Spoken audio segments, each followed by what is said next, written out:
Sa isang liblib na baryo, sa dulo ng lupaing bihirang daanan ng tao, nakatira ang mag-asawang Rogelio at Lorna. Sila'y kilala sa baryo bilang pinakamahirap, walang sariling lupa, walang maayos na bahay, at halos araw-araw ay kanin at asin lamang ang inuulam. Wala rin silang anak, kahit ilang taon na silang nagsasama. Sa likod ng kanilang barong-barong, may isang maliit na punso, isang bundle ng lupa na tinutubuan ng damo at ligaw na kabute. Matagal nang may babala ang matatanda sa baryo. Huwag niyong gagalawin ang punso. May naninirahan dyan. Ngunit dahil sa sobrang hirap ng buhay, unti-unting nawalan ng saysay kay Lorna ang mga babala.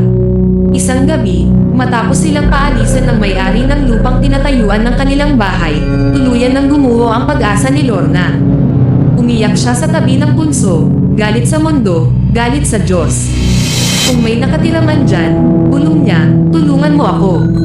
Kahit sino ka pa, biglang lumamig ang hangin, tumahimik ang paligid, at mula sa punso, may narinig siyang mahinang tawa, matanda, pangos, at parang nagmumula sa ilalim ng lupa.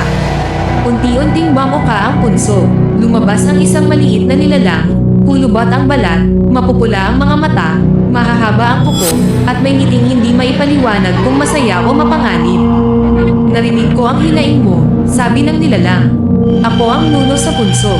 Nanginig si Lorna pero nanag ang kanyang pagnanasa.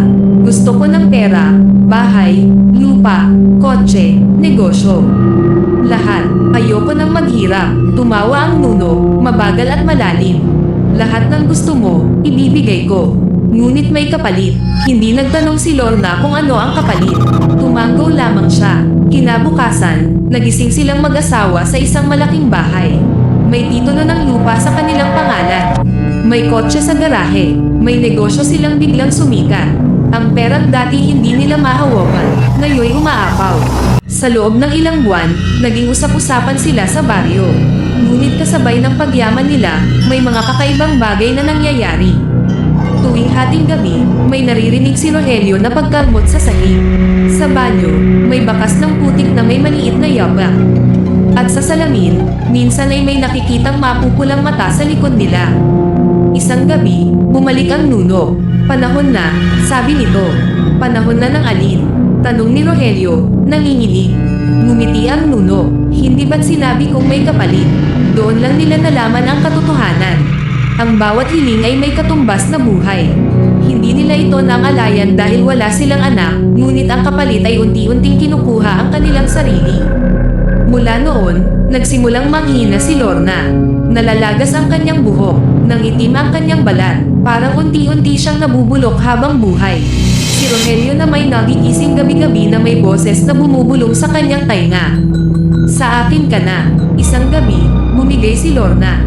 Sa harap ng salamin, nakita niya ang sarili. Wala ng mata, puro hukay na lamang, ngunit buhay pa rin. Sa huling pagkakataon, lumuhad siya sa punso. Ibalik mo na lang ang dati, kunin mo na ang lahat. Ngunit tumawa ang nuno, mas malakas kaysa dati. Hindi pwedeng bawiin ang hiling. Ang kinuha ko ay hindi kayamanan, kundi kaluluwa. Kinabukasan, natagpuan ang bahay na walang laman. Walang tao, walang bakas ng mag-asawa, ngunit sa likod ng bakuran, ang dating maliit na punso ay lumaki.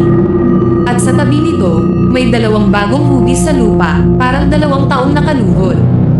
Hanggang ngayon, sinasabi ng matatanda, kung sakaling may marinig kang boses sa punso na nang-aalok ng ginhawa, huwag kang hihiling, dahil ang nuno, hindi kailanman nagbibigay ng walang kapalit. Matapos ang pagkawala ni Rogelio at Lorna, nanahimik ang baryo, ngunit hindi ang lupa. Tuwing hating gabi, may nakakarinig ng mahihinang ungol mula sa likod ng bakuran. At ang punso, patuloy na lumalaki. Isang araw, dumating sa baryo ang isang albularyo na kilala sa tawag na Mang Isko. Matanda na siya, puti ang buhok, at may bitbit na supot na puno ng anteng-anteng, halamang gamot, asin, langis, at banal na kandila. Pagdating pa lang niya, huminto siya sa gitna ng baryo at marahang sinabi, "May kinain ang lupa rito, at hindi pa tapos." Dinala siya ng mga matatanda sa likod ng bakuran. Paglapit niya sa punso, bigla niyang naramdaman ang bigat ng hangin. Lumuhad siya, ipinatong ang palad sa lupa, at pumikit. Mula sa ilalim ng lupa, may sigaw. Hindi boses ng nuno, kundi boses ng 2 taong humihingi ng tulong. Buhay pa sila, bulong ni Mang Isko. Nakagapos ang kaluluwa nila. Ipinaliwanag niya ang katotohanan. Ang nuno sa punso ay hindi agad kumukuha ng buhay. Kinukulong muna nito ang kaluluwa sa lupa, ginagawang alay para palakasin ang sarili. Ang 2 hugis sa tabi ng punso ay sina Rogelio at Lorna, buhay sa pagitan ng mundo at ilalim ng lupa. Ngunit may kondisyon ang kaligtasan. Kung ililigtas ko sila, sabi ni Mang Isko, may haharap sa nuno at maaaring hindi na makabalik. Pagsapit ng hating gabi, sinimulan niya ang ritual. Naglatag siya ng bilog na asin, nagsindi ng 7 kandila at itinusok ang kanyang baston sa punso. Biglang bamuka ang lupa, lumabas ang nuno, mas malaki kaysa dati, mas maitim, mas galit. Ang mga mata nito'y nagliliyab. Wala kang karapatan, sigaw ng nuno. Akin na sila, tumayo si Mang Isko, walang takot. Hindi mo sila pag-aari, sagot niya. Ang kasunduan ay pandaraya, walang buong pahintulot. Tumawa ang nuno, yumanig ang lupa. Lahat ng lumuhad sa akin ay akin. Dito nagsimula ang pagtuos. Inihagis ni Mang Isko ang banal na langis sa apoy, sumiklab ang liwanag. Binanggit niya ang mga pangalan ng sinaunang bantay ng lupa, mga espiritong mas matanda pa sa nuno.